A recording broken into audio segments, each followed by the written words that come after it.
എന്റെ മുറപ്പെണ്ണിന്.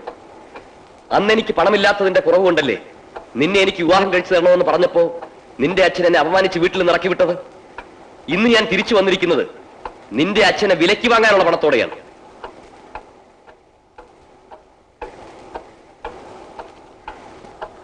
പക്ഷേ നീ ഇന്ന് ഒരു കോടീശ്വരന്റെ ഭാര്യയായിപ്പോയി.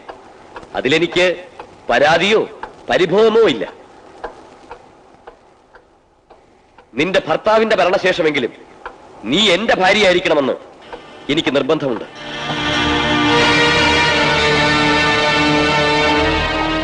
ഈ എഴുതിയതിനേക്കാൾ കൂടുതൽ കാര്യങ്ങൾ എനിക്ക് ലതികയോട് നേരിട്ട് പറയാനുണ്ട്. ബുധനാഴ്ച വൈകിട്ട് 5:30 വണ്ടിക്ക് ഞാൻ നിങ്ങളുടെ നാട്ടിലെത്തും. സ്വന്തം സുധീർ. ഹലോ, ആ എന്താ കോൺഫറൻസ് ഒക്കെ കഴിഞ്ഞോ? എന്ന് പുറപ്പെടും? എന്താ ഇങ്ങനെ പൊട്ടിച്ചിരിക്കുന്നത്?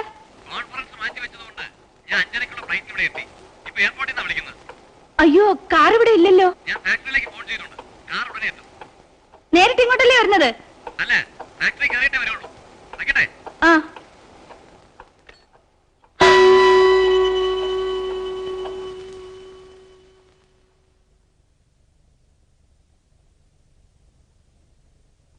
ഈ എഴുതിയതിനേക്കാൾ കൂടുതൽ കാര്യങ്ങൾ എനിക്ക് ലതികയോട് നേരിട്ട് പറയാനുണ്ട്. ബുധനാഴ്ച വൈകിട്ട് 5:30 വണ്ടിക്ക് ഞാൻ നിങ്ങളുടെ നാട്ടിലെത്തും.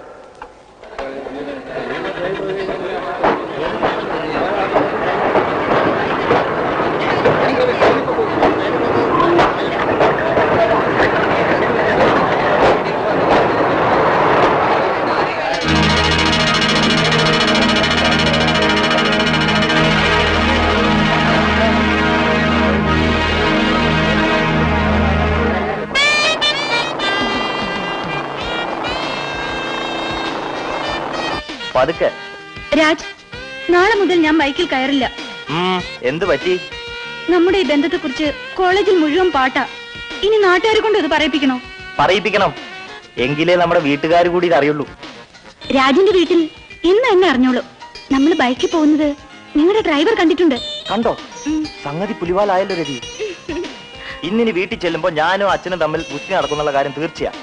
ഏതായാലും രതി റെഡിയായിരുന്നു. പെട്ടെന്ന് നമ്മുടെ വിവാഹം നടത്തേണ്ടി വരും. പിന്നെ വിവാഹമൊന്നും ഇപ്പൊ വേണ്ട. അതൊക്കെ ഡിഗ്രി എടുത്തു കഴിഞ്ഞു മതി. അത് ശരിയാ. അല്ലെങ്കിൽ എക്സാമിനേഷൻ ഹോസ്പിറ്റലിൽ കിടന്ന് എഴുതേണ്ടി വരും. Excuse me. സദാനന്ദൻ മുതലാളിയുടെ വീട് ഇവിടെ അടുത്താണ്. കുറച്ചുകൂടെ പോണം. വീട് ഞാൻ കാണിച്ചു തരാം. എന്റെ അച്ഛൻ അവിടുത്തെ ഡ്രൈവറാ. ഇയാൾക്ക് ചോദിക്കാൻ വേറെ ആരും കിട്ടിയില്ല. നേരത്തെ പറഞ്ഞേ. Thank you.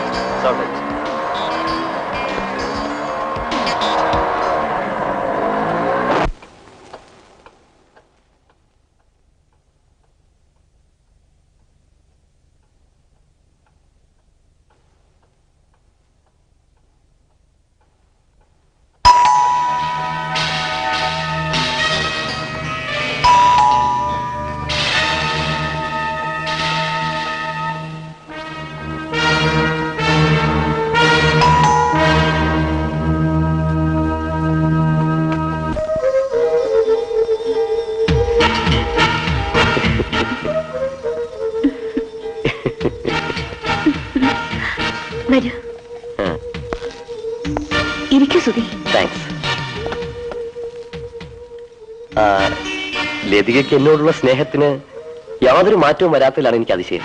ഞാൻ കുടിക്കാൻ എന്തെങ്കിലും എടുത്തിട്ട് വരാം. അതൊക്കെ പിന്നെ മതി.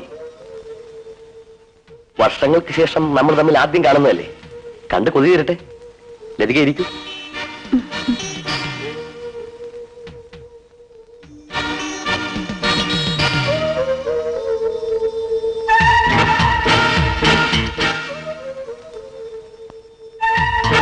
ആളിന്റെ ആകൃതിക്ക് മാറ്റമുള്ളൂ. സ്വഭാവം എല്ലാം പഴയപടി തന്നെ. അതിന്റെ ഏറ്റവും വലിയ തെളിവല്ലേ ഞാൻ ലതികയ്ക്ക് അയച്ച കത്ത്.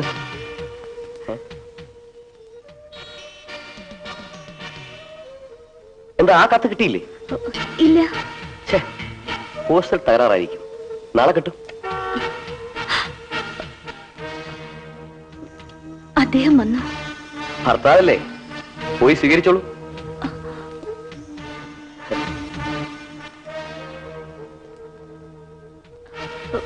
സുധി ഞാനുടനെ പോയേക്കാം. ലതികയെ ആ കിളവന്റെ കൂടെ കാണുന്നത് എനിക്കിഷ്ടമല്ല. ചെല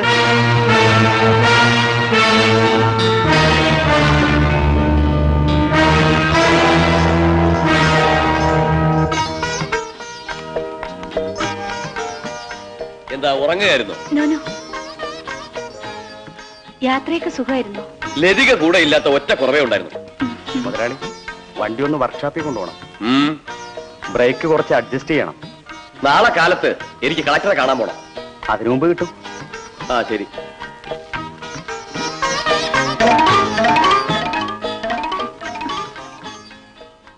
സഹായത്തിന് ആരെങ്കിലും നിർത്താൻ പറഞ്ഞ ലതിക എന്താ അനുസരിക്കാത്തത്? എല്ലാ വേലയ്ക്കും ആളെ നിർത്തിയ എനിക്കിവിടെ എന്തെങ്കിലും ജോലി വേണ്ടേ? നിനക്കിവിടെ കൂട്ടിനൊരാളുണ്ടാവുമല്ലോ. നിങ്ങളില്ലാത്തപ്പോ ആ ഡ്രൈവറുടെ മകൾ എപ്പോഴും ഇവിടെ തന്നെയാ. ഈ കോൺഫറൻസ് മാറ്റി വെച്ച ഉടനെ ഞാൻ ഇങ്ങോട്ട് ഓടിയെത്തിയത് നീ ഇവിടെ ഒറ്റയ്ക്കല്ലേന്ന് കരുതിയിട്ടാ. ഈ കോൺഫറൻസിന് പോകുമ്പോ ഞാനും കൂടെ വരാം. കൂടെ വരുന്നതിൽ എനിക്ക് വിരോധം ഉണ്ടായിട്ടല്ല, അവിടെ നടക്കുന്ന ആചാരങ്ങളുമായിട്ട് നിനക്ക് പൊരുത്തപ്പെടാൻ കഴിയുമോ എന്നാ പേടി. അക്കാര്യത്തിൽ പേടിക്കണ്ട, നിങ്ങൾ എന്റെ കൂടെ ഉണ്ടാവില്ലേ? ശരി, അടുത്ത മാസം നമുക്ക് ഒരുമിച്ച് പോവാം. എടാ, എന്തോ അവന്റെ ബൈക്കിൽ ഒരു പെണ്ണ് കയറി പോകുന്നത് കണ്ട ഉടനെ നീ എന്താ ചെയ്യേണ്ടത്? സാറിനെ വിവരം അറിയിക്കണം. എടാ വിവരം കെട്ടവനെ, അതല്ല വേണ്ടത്. നീ അവരെ ഫോളോ ചെയ്ത് അവൻ ആ പെണ്ണിനെ എവിടെ ഇറക്കി വിട്ടുവെന്നും അവൾ ഏതാണെന്നൊക്കെ അന്വേഷിക്കണമായിരുന്നു. ഞാനും അത് വിചാരിച്ചതാ. എന്നിട്ട് എന്താടാ നീ അത് ചെയ്യാതിരുന്നത്? ഫോളോ ചെയ്യാൻ കാറിൽ പെട്രോൾ വേണ്ടേ? നോക്കിയപ്പോ കഷ്ടിച്ച് വീട്ടിൽ പെട്രോളേ ഉണ്ടായിരുന്നുള്ളൂ. നീ ഒന്നും ഒരിക്കലും നേരെയാവില്ലടാ. സാറിങ്ങനെ എല്ലാ കാര്യങ്ങളും അളന്നു മുറിച്ച് എന്നാലേ ഞാൻ പിന്നെ എന്ത് ചെയ്യാനാ?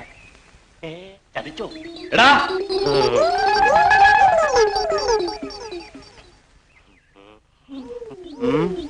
ഇവിടെ വാടാ.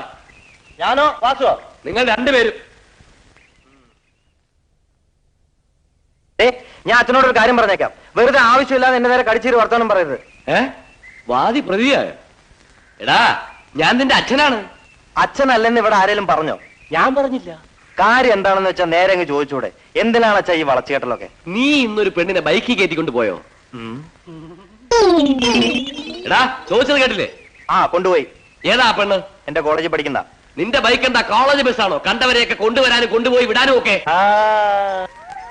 ഞാനും ആ കുട്ടിയും തമ്മിൽ സ്നേഹമാണ്. എടാ ഞാൻ നിന്നെ കോളേജിലേക്ക് അയച്ചത് സ്നേഹം പഠിക്കാനല്ല, നാളെ അക്ഷരം പഠിക്കാനാ. അതിന് പഠിപ്പ് കഴിഞ്ഞിട്ട് വിവാഹം കഴിച്ചെന്നാ മതി. നിന്റെ വിവാഹം ഞാൻ പണ്ടേ നിശ്ചയിച്ചു വെച്ചിരിക്കുക. അതേതായാലും നന്നായി. പക്ഷെ ഒരു കാര്യം, മറ്റുള്ളവരുടെ മുമ്പിൽ വെച്ച് അച്ഛനെ ധിക്കരിച്ചു എന്നുള്ള ചീത്തപ്പേര് എനിക്ക് ഉണ്ടാക്കി വെക്കരുത്. പറഞ്ഞേക്കാം. എടാ അവനാ പറഞ്ഞതിന്റെ അർത്ഥം നിനക്ക് മനസ്സിലായോ? ഇല്ല. അല്ലെങ്കിൽ നിന്നോടത്തൊക്കെ ചോദിച്ചിട്ട് എന്താ കാര്യം? സാർ നാളത്തേക്ക് പെട്രോള്. അയ്യോ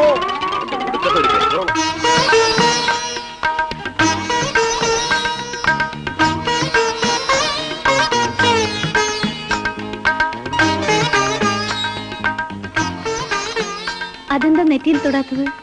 ഭക്തി പുറമേ കാണിക്കുന്നത് എനിക്കിഷ്ടമല്ല. എല്ലാം ഇങ്ങനെ മനസ്സിൽ വെച്ചോണ്ടിരുന്ന മറ്റുള്ളവർ മനസ്സിലാക്കുന്നത് എങ്ങനെയാ? ചോദ്യം നിസ്സാരമാണെങ്കിലും ഒത്തിരി ഉത്തരങ്ങൾ പറയാനുണ്ട്. ഞാൻ തമാശ പറഞ്ഞല്ലേ? അതിനെന്താ, സ്നേഹിക്കുന്നവർ വേദനിപ്പിച്ചാലും അതിനൊരു സുഖമുണ്ട്. ഉച്ചയ്ക്ക് ഊണിന് വരില്ലേ? ഇന്ന് കളക്ടറുടെ കൂടെ ആയിരിക്കും ലഞ്ച്. ഞാനും വരട്ടെ. എങ്ങോട്ട്? ഗേറ്റ് വരെ. ഓ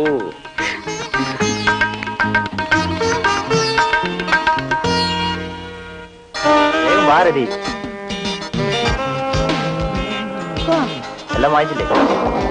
സാറേ നോക്കിയേ, സാറിന്റെ മകനും ആ പെണ്ണും. എടാ വാസു, വേഗം കാറ് വിടറാ, അതാ അവര് പോകുന്നു. എടാ വണ്ടി ഒന്ന് വേഗം സ്റ്റാർട്ടാക്കടാ. സാറേ സെൽഫ് എടുക്കുന്നില്ല. നിന്റെ ഒടുക്കത്തെ സെൽഫ്. എന്റെ സെൽഫല്ല, വണ്ടിയുടെ സെൽഫ്. അവളുടെ പുറകുവശം മാത്രമല്ലേ കാണാൻ സാധിച്ചുള്ളൂ. പോട്ട് സാറേ, എന്നെങ്കിലും അവള് നമ്മുടെ മുമ്പിൽ ഒന്ന് ചാടും. അപ്പൊ മുൻവശവും കാണാം. ഇനി എന്ത് ചെയ്യടാ? തള്ളണം. നിന്നെയൊക്കെ ഡ്രൈവറാക്കി വെച്ച എന്നെ വേണം തല്ലാൻ. തല്ലണ്ട, തള്ളു തള്ളു.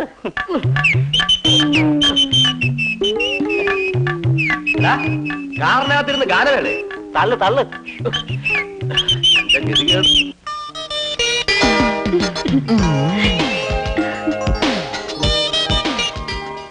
എങ്ങനെയുണ്ട്? തീ തിരിഞ്ഞു നിന്ന അസല് പെണ്ണാണെന്ന് തന്നെ തോന്നും. രതിക്ക് ഒരു മീശയും കൂടെ വെച്ച ആണ് തന്നെ.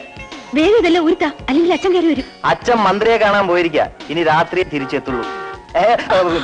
ആരാ? അച്ഛനായിരിക്കും. രതി ബാത്റൂമിലേക്ക് പോയിക്കോ, ഒന്ന് വേഗം പോ.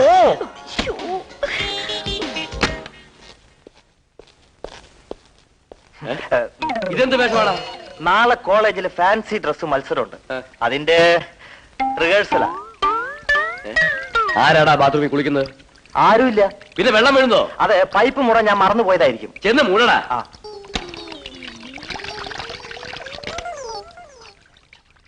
രാജു, എടാ രാജു, ഞങ്ങൾ കുളിക്കുക. ഞങ്ങളോ? ഞാൻ കുളിക്കുക. വേഗം കുളിച്ചിട്ട് വാ, നമുക്കൊരു സ്ഥലം വരെ പോകണം.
കത്ത് കിട്ടി കാണുമല്ലോ? കിട്ടി. പേടിക്കണ്ട, ഞാനിവിടെ വരുന്നതും പോകുന്നതും ഒരൊറ്റ കുഞ്ഞു പോലും അറിയില്ല. ഞാനിപ്പോ മറ്റൊരാളുടെ ഭാര്യയല്ലേ സുധി. മനസമാധാനത്തോടെ ഞാനിവിടെ ജീവിച്ചോട്ടെ. മനസമാധാനത്തോടെ നിനക്കിവിടെ ജീവിക്കാൻ സാധിക്കില്ലെന്ന് എനിക്കറിയാം. സദാനന്ദൻ മുതലാളി പല കാഴ്ച വസ്തുക്കളും ഇവിടെ വാങ്ങിച്ചു കൂട്ടിയിട്ടുണ്ട്. അവയിൽ ഒന്നായിട്ടല്ലേ നിന്നെ അയാൾ കാണുന്നുള്ളൂ. ഞാൻ അങ്ങനെയല്ല. പണവും തന്റെയുടെ ഉള്ള സുധീറിന് എന്നേക്കാൾ സൗന്ദര്യമുള്ളവരെ കിട്ടില്ലേ? എത്ര വേണമെങ്കിലും കിട്ടും, പക്ഷേ അവർക്കൊന്നും നിന്റെ രൂപം ഉണ്ടായിരിക്കില്ലല്ലോ. ഒരു ഭാര്യയുടെ കടമ എന്താണെന്ന് സുധീറിന് അറിയാത്തതുകൊണ്ടാ ഇങ്ങനെയൊക്കെ പറയുന്നത്. വെറുതെ തർക്കിച്ച് സമയം കളയുന്ന എന്തിനാ? എന്താ സുധി ഇത്? ഈ വീട്ടിലെ ചുറ്റുപാടുകളൊക്കെ നമുക്ക് അനുകൂലമാണ്. ഭർത്താവ് കളക്ടറെ കാണാൻ പോയിരിക്കല്ലേ, ഇനി വൈകിട്ടല്ലേ വരുള്ളൂ. വേണ്ട സുധി, പ്ലീസ് സുധി പോകൂ.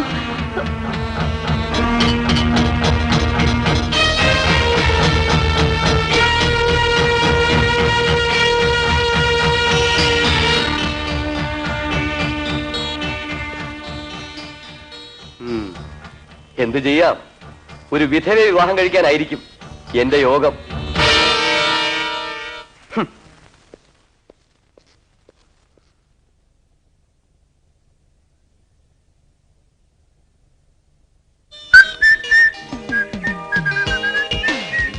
എന്താ രാജി ഇത്ര താമസിച്ചത്? ഇവിടെ അടുത്തൊന്നും കടയില്ല, എന്നാ പിടിച്ചോ.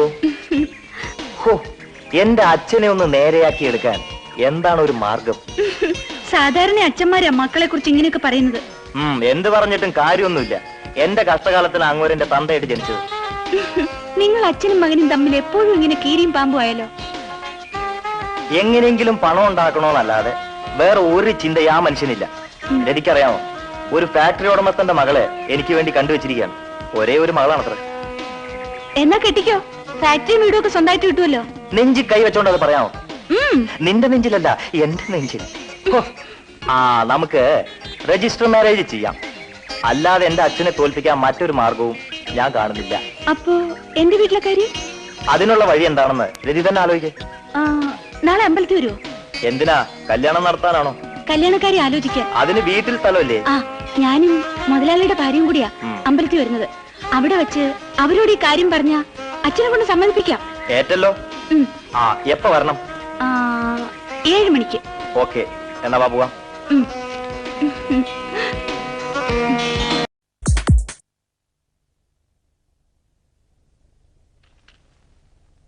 ഇന്ന് ഉറങ്ങുന്നില്ലേ? ഇതൊക്കെ ഒന്ന് വെരിഫൈ ചെയ്യാം. നീ പോയി കിടന്നോളൂ. ഇപ്പൊ രാത്രി ഉറക്കം വെച്ച് ഇതൊന്നും നോക്കണ്ട, നാളെ രാവിലെ മതി. സ്നേഹത്തോടെ ആജ്ഞാപിക്കുമ്പോ അനുസരിക്കാതിരിക്കുന്നത് മര്യാദയാണ്.